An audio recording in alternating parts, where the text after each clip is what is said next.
아이들이 노는 그 오락실에 가보면은요, 두더지 게임이라고 있어요. 보신 적 있으세요? 한 17쯤 되는 구멍에서 두더지 머리가 계속 이렇게 튀어오릅니다. 고무망치를 들고 그 두더지 머리를 쳐서 튀어나오는 두더지 머리를 집어넣는 거예요. 이게 무작위로 나오니까 막 정신이 없어요. 이놈 치면 여기서 나오고 또 이놈 치면 여기서 나오고, 그래서 막 정신없이 튀어나오는데 이게 팔이 아파도 쉴 수가 없어요. 자기도 모르게 튀어나오면 그냥 그 머리를 두드리게 돼 있습니다. 재밌어요. 두더지 게임은 재밌는데 인생에 끊이지 않는 문제의 연속은 우리를 지치게 하고 또 우울하게 하고 우리를 힘겹게 합니다. 문제를 해결하고 나면 또 다른 문제가 기다렸다는 것이 또 나타납니다. 문제 없이 살아가는 인생은 없어요. 인간은 계속되는 문제 속에서 살아갑니다. 지치고 넘어져도 다시 일어서서 걸어가야 됩니다. 힘들다고 포기할 수 없기 때문에 그렇습니다. 우리는 하나님을 사랑의 하나님이라고 정의합니다. 하나님은 은혜로우시고 자비로우시고 무한한 사랑을 베푸시는 하나님이라고 믿습니다.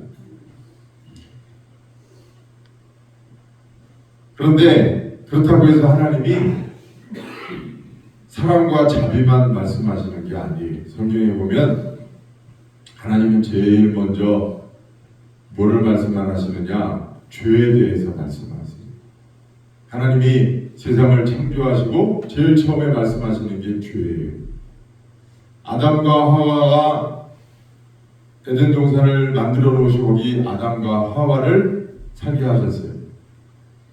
거기서 하나님이 말씀하시는 게 뭐냐면 죄예요.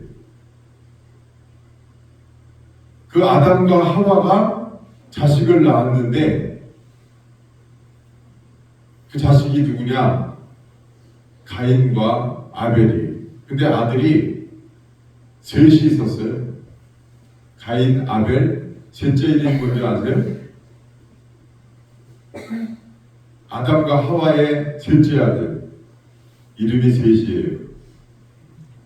가인, 아벨 셋이 외우기 쉽죠? 아담과 하와의 죄로부터 시작을 해서 그 아들 맏아들 가인이 동생 아벨을 때려 죽입니다. 살인죄를 저지른 거예요. 그리고 그 손주 라멕이라고 하는 사람이 있는데 그 사람이 지은 죄는 가인이 동생을 때려 죽인 죄의 77배에 해당하는 죄라고 성경은 기록하고 있습니다. 하나님은 죄에 대해서 먼저 말씀하고 계세요.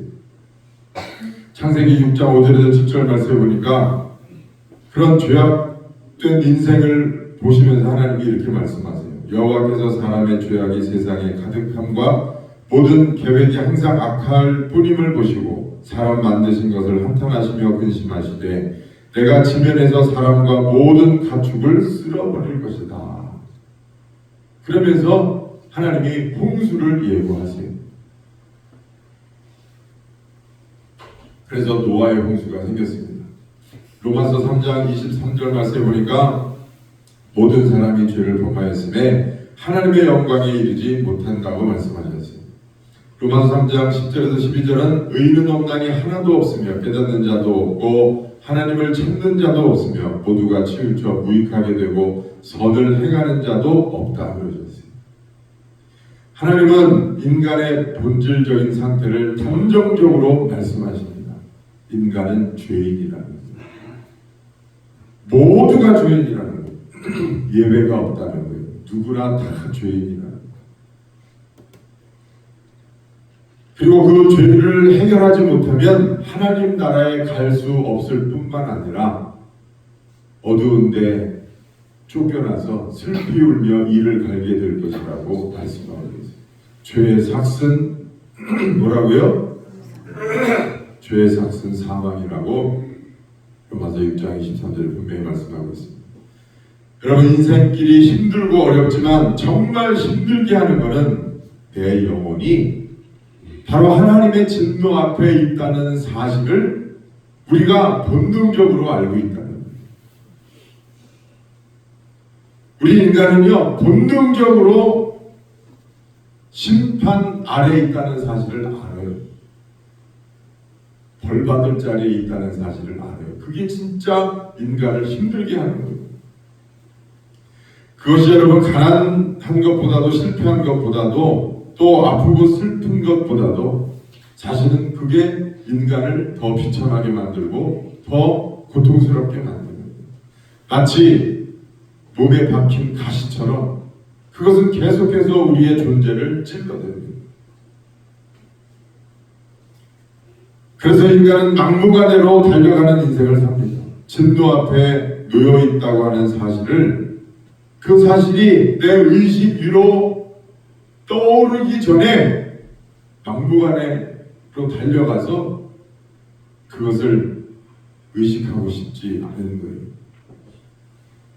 내가 심판 아래 있다는 것, 내가 죄인이라는 것, 내가 벌받을 자리에 있다는 것을 잊기 위해서 사람은 막무가내로 달려가요. 더 가져보려고, 더 높이 올라가려고, 더 성취해보려고 인간은 발버둥을 칩니다. 한 대기업 임원이 한 기자의 질문에 이렇게 답합니다. 기자가 물어봤어요. 아니, 어떻게 그런 성과를 올렸습니까? 당신은 도대체 얼마나 일을 많이 하길래 그렇게 큰 업적을 남겼습니까? 당신은 일 중독입니까? 워커홀릭입니까? 물어봤어요. 그랬더니 그 사람이 뭐라고 대답을 하느냐? 아닙니다. 저는 성과가 좋을수록 더 불안합니다. 멈추면 내가 무너질 것 같아서 계속 일해야 됩니다. 참 의미심장한 말이에요. 내가 열심히 일하는 것은 멈추면 쓰러질 것 같아서, 정신없이 살기 위해서 일하는 거예요. 정신 차리면 자기 존재의식이 드러날까봐 그 사람은 똑똑한 사람이니까 그 정도 아는 거예요. 보통 사람들은 자신을 괴롭히는 가시가 뭔지를 몰라요. 그냥 본질적으로 두렵고 걱정되고 염려되고 모든 것이 불안한 거예요. 만족감이 없어요. 내 영혼의 고통소리. 인간이 여러분 그것부터 알아야 되는 거예요. 내가 지금 무엇 때문에 아파하고 있는지, 무엇 때문에 힘들어하는 건지, 내 영혼의 본질적인 문제가 뭔지, 내게 왜 만족이 없으며 평안이 없는지부터 알아야 된다고요. 죄의 가시가 찌르고 있기 때문에. 그래서 인간은 성공했는데도 불구하고 쉬지 못합니다. 산 정상에 올라서도 안식이 없어요. 만족이 없습니다. 인간은 왜 그렇게 마구잡이로 달려가느냐? 채우기 위함이 아니고 마주설 자신이 없기 때문에, 죄와 사망에 마주설 자신이 없기 때문에 그렇습니다. 여러분, 그러나 하나님은 죄에 대해서만 말씀하시는 게 아니에요. 하나님은 길이 있다고 말씀하세요. 죄가 있다, 너희들은 죄이냐 라고 말씀하신 다음에 길이 있어, 방법이 있어, 이 말씀을 하시기 위해서 죄를 말씀하시는 거예요.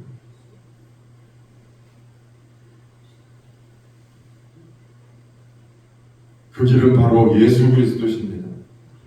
마태복음 11장 28절, 수고하고 무거운 짐 진 자들아 다 내게로 오라, 내가 너희를 쉬게 하리라. 요한복음 14장 6절, 내가 곧 길이요 진리요 생명이니 나로 말미암지 않고는 하나님 나라에 갈 수 없느니라. 사도행전 4장 12절, 다른 이로서는 구원을 받을 수 없나니 다른 이름을 우리에게 주신 일이 없으니라. 오직 예수 그리스도께서 길이 되신다는 거예요. 그 길로 나오라는 겁니다. 그 길로 가야 여러분 이 죄의 문제를 해결할 수 있다고 말씀하시는 거예요. 이사야서 1장 18절, 오라 우리가 서로 변론하자. 너희 죄가 진홍같이 붉을지라도 희어질 것이요 양털처럼 깨끗게 되리라. 에스겔서 18장 23절 내가 어찌 악인이 죽는 것을 조금인들 기뻐하랴 돌이켜 사는 것을 기뻐하지 아니하겠느냐. 하나님은 악인조차도 죄 가운데서 죽는 것을 원하시지 않는다는 거예요. 악인도 회개하고 돌이켜서 살아나기를 내가 원하지 않겠느냐. 하나님은 죄와 심판만 선언하시는 분이 아니라 돌아오기를 기다리시고 죄인을 애타게 부르시는 하나님이세요. 예수님께서 공생애를 시작하시면서 처음으로 외친 말씀이 뭡니까? 회개하라 천국이 가까웠노라 였어요. 세례 요한도 여러분 광야에서 외친 소리가 뭐냐? 회개하라 천국이 가까웠느니라. 근데 여러분 우리가 그 말을 잘 이해해야 됩니다. 사도 바울도 회개하라 천국이 가까웠느니라 복음을 여기서부터 시작을 했는데 우리는 그 말 듣기를 그동안 잘못한 거, 잘못 살았던 거, 도둑질하고 강도질하고 가늠하고 우리가 잘못 살았던 거 그거 청산하고 천국이 가까웠으니까 천국 들어가기 위해서 하나님의 임재가 가까웠으니까 하나님의 이제 재림이 가까웠으니까 천국 들어가려면 그거 다 회개하고 그리고 빨리 준비해라. 요렇게만 이해해요. 틀린 이해는 아니지만 그 이해가 100%가 아니라는 걸 알아야 돼요. 그거는 뭐냐? 우리가 이 시간에 회개에 대해서 우리가 좀 바로 알아야 될 필요가 있어요. 회개가 뭡니까? 우리가 이해하는 회개와 성경이 말씀하시는 회개는 좀 다른 측면이 있어요. 한마디로 회개는 행위가 아니라 결단이에요. 한번 따라합시다. 회개는 행위가 아니라 결단이다. 무슨 말이냐? 회개란 말을 먼저 우리가 성경의 원어대로 이해해 봐야 됩니다. 신약 성경에 보면 회개를 뭐라고 했느냐면요, 메타노이아 이렇게 나와요. 메타노이아. 근데 메타노이아는요 합성어예요. 두 단어가 합쳐진 말이에요. 메타는 뭐냐면요 돌이키다라는 뜻이, 바꾸다라는 뜻이, 넘어서다라는 뜻이. 노이아라는 말은요 무슨 뜻이냐면은 생각하다라는 뜻이에요. 생각하다. 그러니까 회개라고 하는 말은 신약에서 어떤 말로 쓰이냐면은 생각을 바꾸다라는 거예요. 생각의 방향을 바꾸는 거예요.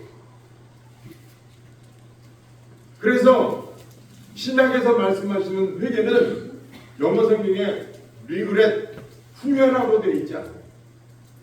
터닝, 바꾸는 거예요. 방향을 바꾸는 거예요. 내가 주인이 돼서 살던 인생을 그 방향을 바꿔서 하나님을 왕으로 모시고 그리고 하나님을 주인으로 삼고 나는 종으로 살겠다고 마음을 바꾸는 거예요. 거기서부터 회개가 시작이 되는 거예요. 그게 회개의 본질이에요. 근데 우리는 회개를 어떻게 생각하느냐? 아, 내가 과거에 잘못됐던 행위들, 그거 고치고 그것만 고치는 걸 회개라고 생각해요.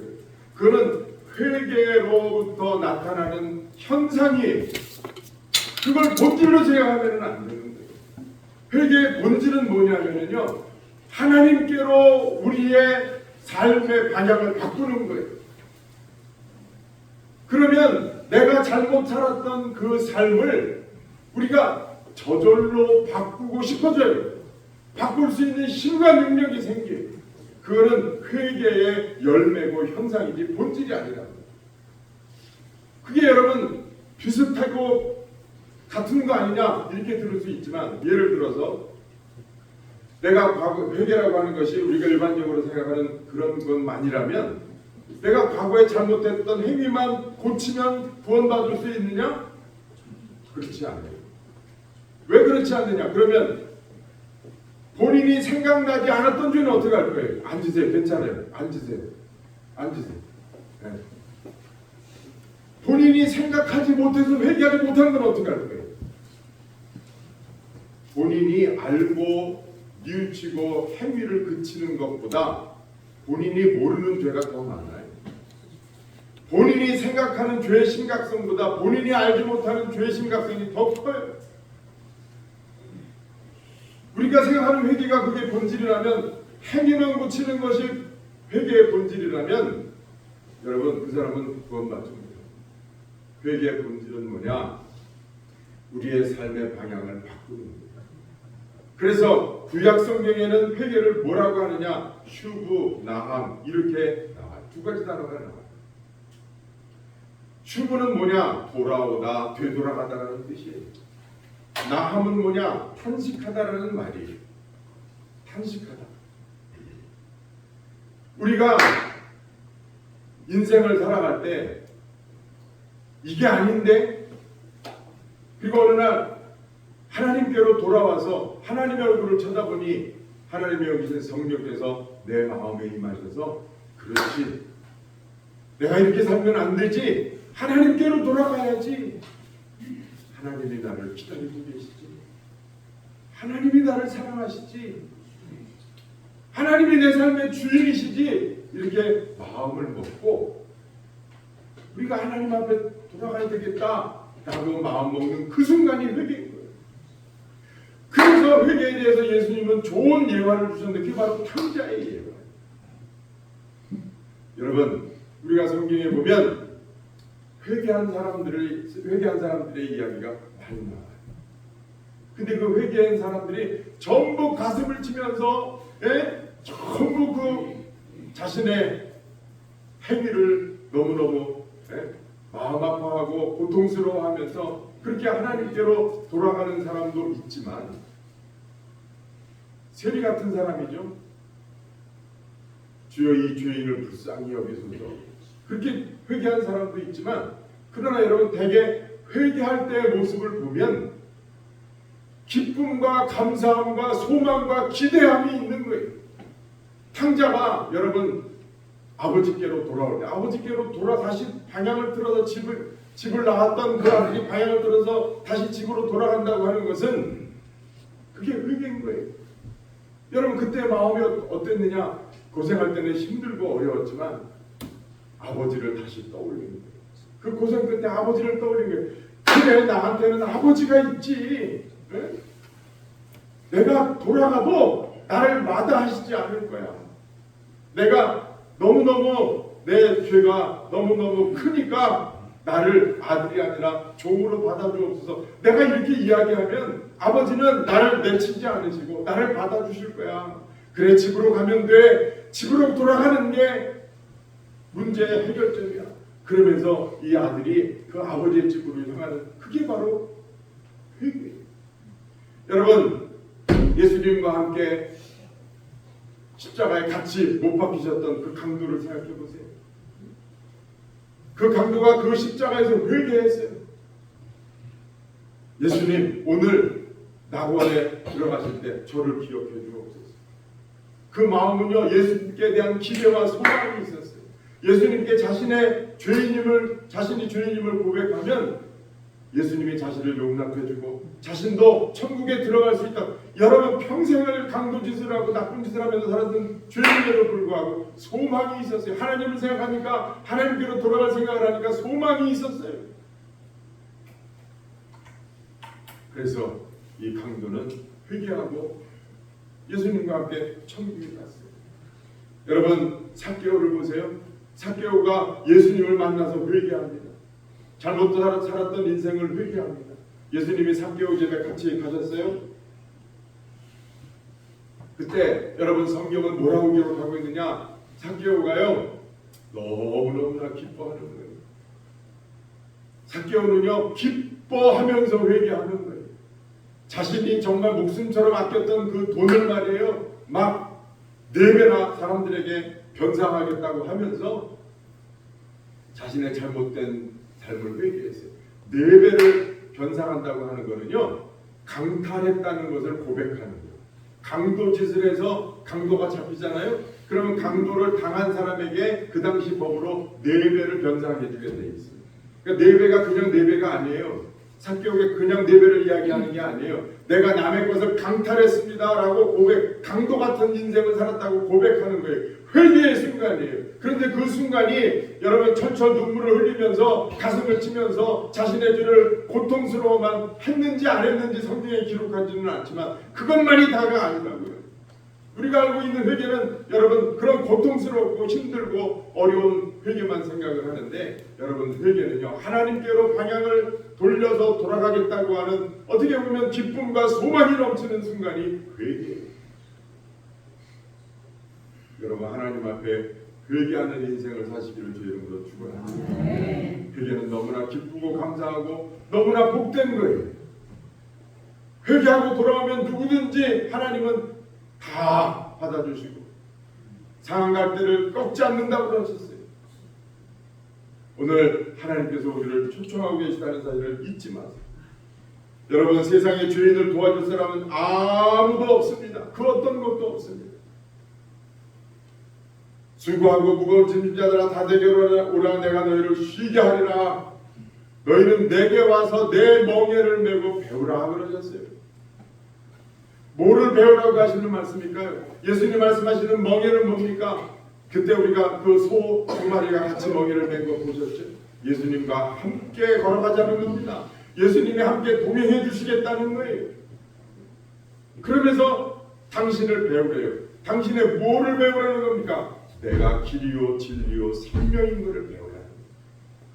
주님과 함께 걸어가면서 주님이 내 인생의 길이시구나, 주님이 내 인생의 진리시구나, 주님이 나의 생명이시구나 라는 것을 언제 배우느냐? 주님과 함께 동행해 나갈 때 그것을 배우는 거예요. 수고하고 무거운 짐진 자들아 다 내게로 오라. 내가 내게로 오면 너희는 내 멍에를 메고 배울 것이요 그러면 너희 영혼이 안식을 얻으리라. 쉼을 얻으리라. 그때 쉼을 얻는 거예요. 그때 쉼을 얻는 거라고. 그때 우리 죄의 가시가 빠지는 거예요. 우리 몸속에 어디서부터가 계속 우리를 찔러대는 죄의 가시가 해결이 되는 거예요. 하나님께로 돌이키기로 마음 먹으면 하나님의 오신 성령께서 하나님이 우리를 얼마나 사랑하시는지 그 사랑 우리 심령에 부어주세요. 그 심령이 그 사랑이 우리 심령에 부어지고 나면 하나님은 나에게 진노하시는 하나님이 아니시오, 심판하시는 하나님이 아니시오, 지금도 너무나 사랑하셔서 복을 못 줘서 안달하시는 하나님이요, 지금도 영원히 변치 않는 사랑으로 우리를 지키시는 하나님이라는 사실을 알게 되는 거예요. 구원은 저절로 이루어지는 거예요. 하나님께로 돌이키려고 마음만 먹어도 구원은 저절로 이루어져요. 오늘 우리가 성경 읽은 시편 121편 1절에서 8절 말씀에 보면 3절부터 8절까지 각 절마다 빠지지 않고 공통적으로 들어가는 단어가 하나 있습니다. 그게 뭔지 아세요? 다시 한번 보세요. 121편 3절 여호와께서 너를 실족하지 아니하게 하시며 너를 지키시는 이가 졸지 아니하시리로다. 이스라엘을 지키시는 이는 졸지도 아니하시고 주무시도 아니하시리로다. 여호와는 너를 지키시는 이시라. 여호와께서 내 오른쪽에서 내 그늘이 되시나니 낮에 해가 너를 상하게 하지 아니하며 밤에 달도 너를 해치지 아니하리로다. 여호와께서 너를 지켜 모든 환난을 면하게 하시며 또 내 영혼을 지키시리로다. 여호와께서 너의 출입을 지금부터 영원까지 지키시리로다. 이 121편의 말씀의 초점이 뭡니까? 하나님이 우리를 지키시다. 따라합시다. 오늘 오른손 안 들었는데 한번 들어보세요. 하나님께서 나를 지키십니다.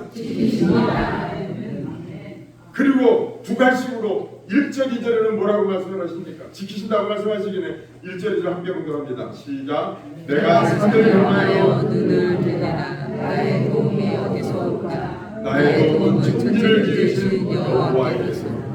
할렐루야. 나의 도움이 어디서, 여러분의 도움이 어디서 옵니까? 천지를 지으신 여호와에게. 그러므로 하나님이 우리를 지키신다는 거예요. 졸지도 아니하시고 주무시도 아니하시고 지키신다는 겁니다. 낮에와 밤의 달도 너희를 상치 못할 것이고 그 누구도 너희를 내 손에서 빼앗을 자가 없을 것이고 너희의 인생의 처음부터 끝까지 그리고 너의 인생이 아니라 너의 처음 날 때부터 영원까지 하나님이 함께 하시면서 우리를 지키시고 보호하시고 인도하신다고 약속해 주십니다. 하나님의 약속은 절대로 1.1획도 변하지 않습니다.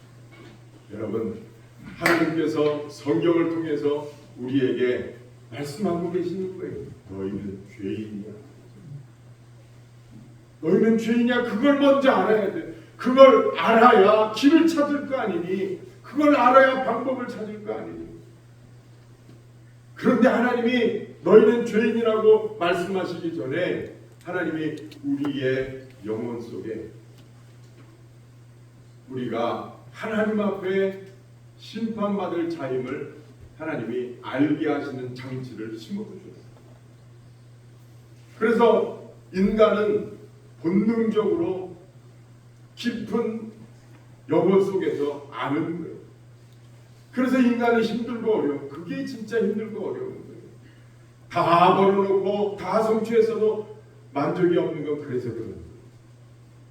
여러분, 그 죄의 가시와 그 심판의 형벌이 사라지고 나면은요 인생이 달라집니다. 잠이 잘 오는 거예요. 밥맛이 나는 거예요. 살맛이 나는 거예요. 별거 없어도 기쁨이 충만해지는 거예요. 소망이 넘치는 거예요. 그야말로 살맛이 나는 거예요. 그래서 누가 뭐라고 하지 않아도 손해보는 일인데도 희생하고 헌신하고 봉사하고 남을 위해 살아가는 게 즐겁고 인생다운 인생을 살아가는 거예요. 멋진 인생을 살아가는 거예요. 그거는 돈보다 훨씬 중요한 거예요. 명예보다 훨씬 중요한 거예요. 그런 인생이 여러분 값진 인생이고 하나님이 기다리시는 인생인 줄로 믿습니다. 네. 오늘 우리 설교 제목을 같이 한번 보십시다. 시작. 나의 도움이 어디서 오노? 여러분들의 도움이 어디서 옵니까? 천지를 지으신 하나님께로부터 옵니다. 또 그분께서 우리에게 허락하신 예수 그리스도로 말미암아 우리에게 도움이 있다는 사실을 꼭 기억하시고 여러분 힘들고 어려운 무거운 짐을 지고 인생길을 걸어가시다. 여러분 지치고 힘들어서 주저앉아 있습니까? 눈물 흘리고 있습니까? 한숨 짓고 있습니까? 눈을 들어 천지를 창조하신 하나님을 바라보시고 그 하나님의 손을 붙들고 일어서는 저와 여러분들 되시기를 주의 이름으로 축원합니다. 기도하겠습니다.